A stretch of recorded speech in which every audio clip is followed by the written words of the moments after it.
ledna.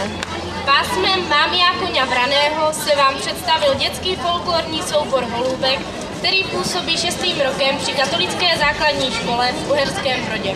Do souboru nás chodí přibližně 70 žáků. Kromě toho, že spolu trávíme společné chvíle ve školních lavicích, spojuje nás také láska k folkloru a lidovým tradicím našeho regionu. Rádi bychom vám nyní folklor Uherskobrodska představili. Nejprve si poslechněte sadu písní z Nivnice. Potom se vám představí děvčata z Holubku 2 v pásmu Parádnice.